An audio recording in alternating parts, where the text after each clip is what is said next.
my beautiful minions, and welcome back to another Ladies Night. So I was looking through the list of requests that you guys sent me for an episode for Ladies Night, and I figured since Valentine's Day is approaching, I would make this one extra special. So for tonight's episode, I have a special guest with me.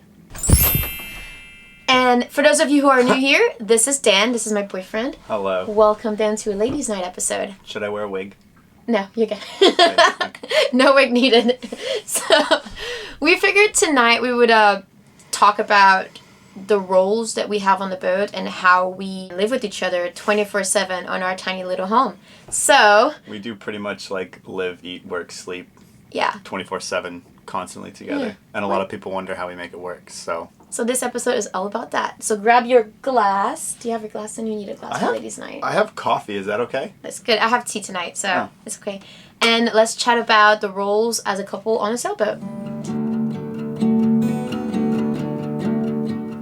So for the most part, our boat is very, very simple and very easy to maintain. Pretty much every task on the boat is set up so that we can both do it by ourselves, which means if there was one task that required sort of my muscle, we found ways of doing it with a bit of a mechanical advantage so that she could still do it, like hoist the dinghy or hoist the anchor, things like that. But yeah, we've set it up so that it's pretty much doable by yourself. Yeah. Which one are we going to start with first? So, anchor. Let's talk about our anchor first. We don't really have... Does it work for me too? No.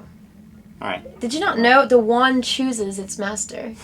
Fair enough. Everybody knows that. All right. Well, she'll be doing the magic. For instance, what you have to disappear. No, see, it didn't work. Yeah. Let's try it again. See? It works for me. Oh, thank you. All right, so I'm going to put this back down because it is not the point of this episode. So on anchor, the task that we would have basically is at night we put the dinghy up, and in the morning we bring the dinghy down. Usually he's the one who hoists at night and then puts it back in the water during the day. It does take like a little bit of muscle. We only have a small winch on the mast. Yeah. And it does take a little bit of muscle to get it up. You can do it, but it's like your full weight. We're going to be fixing that soon though. I've decided to make it kind of like a balanced role that Dan can raise a dinghy up at night and I will put it back in the water in the morning. That's nice of you. Yeah.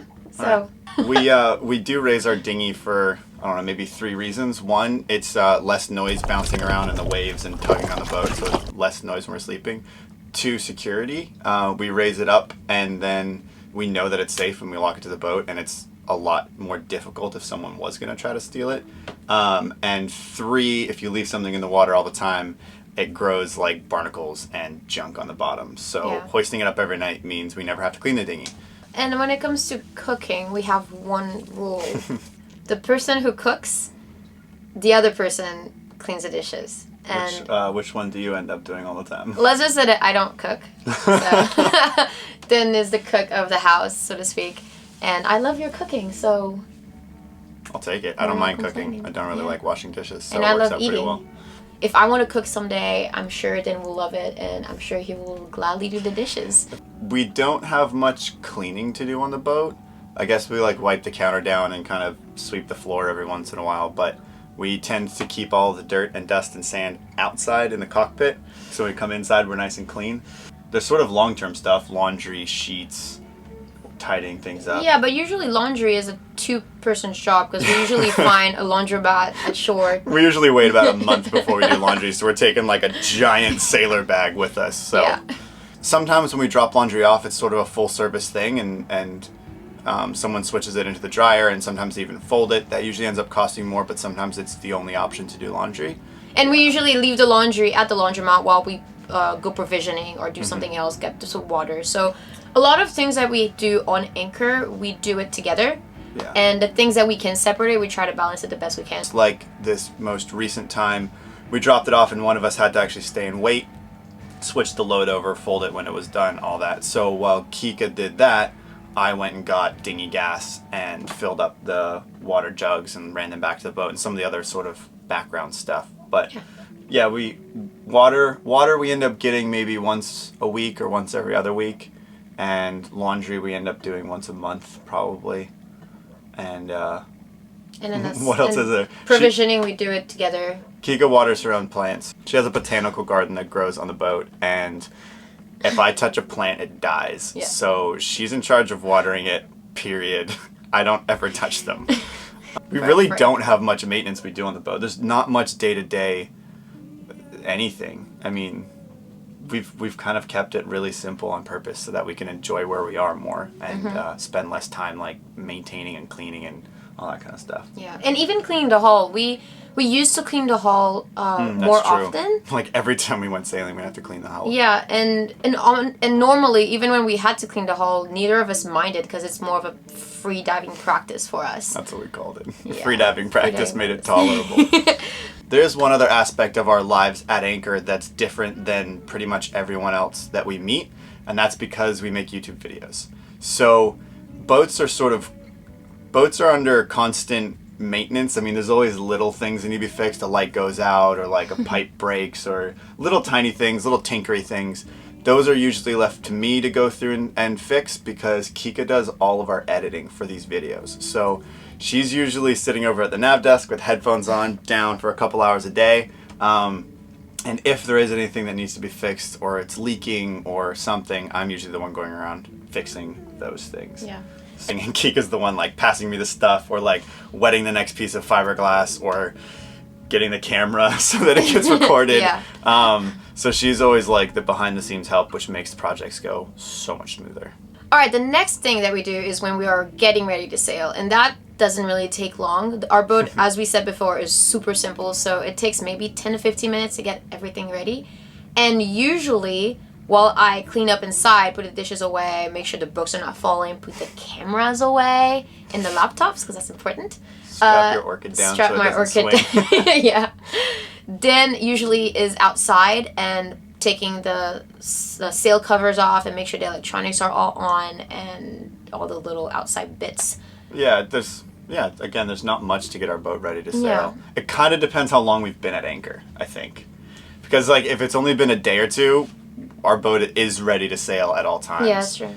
If it's been a week or more, sometimes we have a little bit more to put away. We have like dishes to do and cushions to put away and all that stuff. And probably take sail covers off. If we're at anchor for more than a couple of days, we put our sail covers on. So I have to also say that there's a difference between when we have a short passage versus when we have a longer passage or an offshore passage. Usually, a lot of the things we do to prep the boat, we can each do it in like ourselves, but we choose to do it together because it takes less time, and we always switch things up just because it's good to practice both roles. And on an offshore passage, we put the motor out of the dinghy and put the dinghy up on deck, and that takes two people for sure. Like I wouldn't be able to do it by myself. No, getting the dinghy up, yes, but the motor not yet. We haven't perfected our technique for hoisting the motor up and putting it in the cockpit locker just yet. So that's definitely still a two-person job. Yeah. But the goal, again, is that every single task we have on the boat, we're trying to make it so that one person could technically do it if we have to. So that's getting the boat ready. And when we're ready to sail, we always alternate the roles again. Either sometimes Den raises the main, sometimes I raise the main, sometimes he's at the helm while I lift the anchor, and sometimes we switch it up. And we do have an anchor windlass now, which means we have an electric motor that like brings the anchor chain in, which makes lifting the anchor so much easier. Yeah. Before you could do it, but it was hard for me to do. It's 200 pounds of steel that you're like pulling at the same time. But having our boat simple means that we get to choose. If Kika feels like doing one thing, that's what we're doing. Captain Kika tells me what to do. Alright, so that's pretty much it in terms of getting ready and going underway. Now, once we're offshore, things get even easier because we are both confident in our boat enough that we can sail by ourselves. So most of the work is keeping track of who's on watch. We have two redundant autopilot. We have a wind vane and a hydraulic autopilot now, so that we don't really end up having to hand steer very often. We would only really do that maybe if we were reefing or like doing something else where you kind of need to control the boat more precisely. Or if it's a shorter passage. Yeah, shorter passage, or sometimes it's fun to hand steer. But for longer offshore stuff, we don't hand steer hardly at all. We usually prepare some sort of food and snacks beforehand, so there's not much cooking that goes on. There's not much dishes that go on. So a lot of times it's just someone sitting outside and making sure they can see all the way around the boat. Yeah. And then the other person's sleeping most of the time, and then we switch every 2 to 6 hours, depending on who's awake and how tired they are. So how we work on watches as well is it's still very hard for me to stay awake all night. And Dan doesn't mind staying awake all night. So what we do around 8 or 9 o'clock, that's when Dan takes the first watch and I go down below and take a nap. And about maybe like 12 o'clock or 1 o'clock. Sometime middle of the night. Yeah, I start to get a little tired. I don't mind doing the middle shift because I already had a nap, so I'm awake. And Dan wakes up about 4 o'clock in the morning just for the sunrise. And then after that, I wake up and he can sleep all day, and I do not mind staying on watch all day because I can't really sleep during the day anyway. Yeah, and I can sleep anytime, anywhere. Yeah. So normally we can do 3 to 4 hour shifts at night unless we're really tired or unless it's really rough. Then depending on the passage, it's really different. We don't have like a set schedule or anything.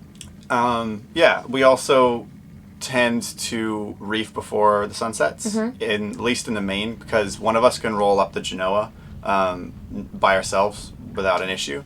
So, and usually if someone's going to reef, the other person's going to wake up anyway. But yeah, if the wind's kind of on the edge anyway, we usually put a first reef in the main, just so that we know we don't have to do it in the middle of the night.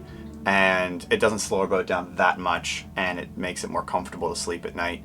And again, with 2 different autopilots, we don't really hand steer at night, so it's really just keeping an eye on the horizon, making sure, there's no storms coming, there's no boats coming, and everything's working. Normally, if it's rough enough, Dan is the one that goes up on deck and bring the main down while I make sure that we stay on course and I adjust the sheets and stuff if we need to.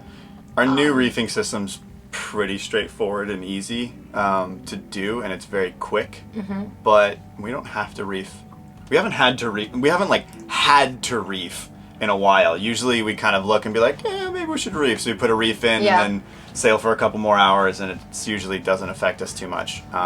You tend to be at the helm with the main sheet, and I tend to be the one going forward, just because sometimes you do need like a little bit more. I can reef without using the winch, put it that way. I can pull the reefing line in and get it nice and tight without using the winch. And if you had to reef in heavy weather, you'd probably have to use the winch, which means like an extra step, and it's a little bit more messy. But so when we reef for comfort, then I don't mind going up and doing it. But when we reef because it's rough, then if we had to choose someone, I would volunteer Dan to go up there. Aw, you're so sweet. I had to sacrifice someone. There you go. And we have both practiced single-hand sailing our boat quite a bit, so that if one of us happens to fall down be injured and crack my head in the middle of a terrible passage, and then perhaps I'd be laying on the floor bleeding, Kika would know what to do and come down and put me back together. Now, getting back on anchor is about the same thing as getting underway. One of us is at the helm and the other one is at the bow getting ready to drop the anchor. And getting ready to just getting ready to just open it up. And on a normal day, I would be behind the helm, Dan would go in front on the bow getting ready to drop the anchor. And then as soon as he drops it, I will go and drop the main. And sometimes we'll switch back just to practice. But that's in a normal situation, I think you're at the bow. Yeah, and we normally, I would say, 99% of the time sail onto anchor. So it means we're both in the cockpit, we know where we're going, we're getting ready, and just as we get close, we roll up the head sail, we drift just a little bit longer, and that's usually when I'll go forward, because sometimes it takes a little bit of to get the anchor chain to sometimes the anchor chain falls down on itself and gets all bundled in there. So sometimes the windlass can be a little bit of a pain in the butt. And then Kika will keep sailing, turn into the wind just right, I'll drop the anchor. As it hits, we know we're gonna be set, and then you walk forward and just drop the main, drops into lazy jacks, so it's clean and simple. And the last point when it comes to role play and sailing. Don't say role play. She dresses up as a sexy nurse, and then I'm the patient. Oh no, that's not what I meant. That's what most people are gonna assume when you say role play. Let's rewind.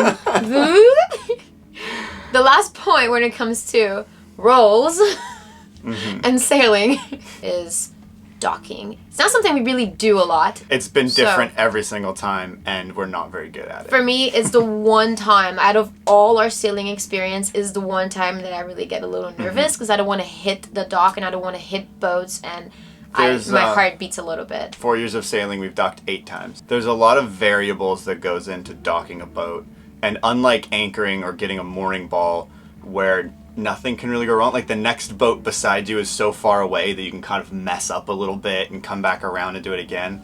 Docking, you don't really have much room for error, and if you do bump into something, hopefully it's just a dock and not someone else's boat. But yeah, if it's a relatively straightforward marina or dock, I'll usually be the one motoring in, and Kika will usually be the one tossing lines or, you know, getting the lines ready so that we can both toss lines when we get there.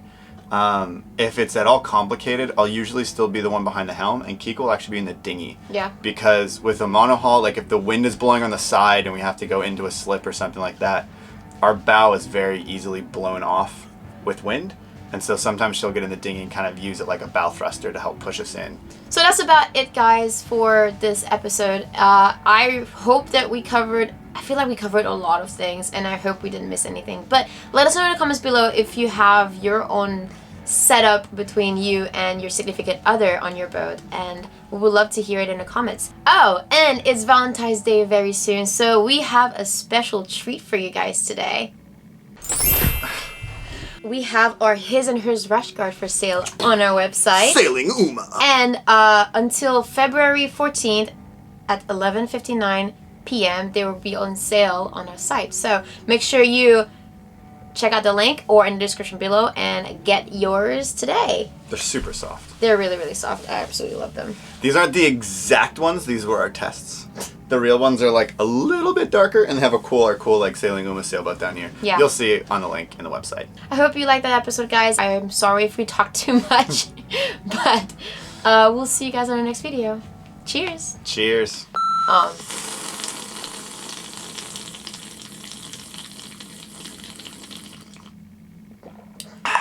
you done? Alright, we'll do it again. Did you stay in the exact same place? No. It doesn't work. You have to physically stay exactly the same.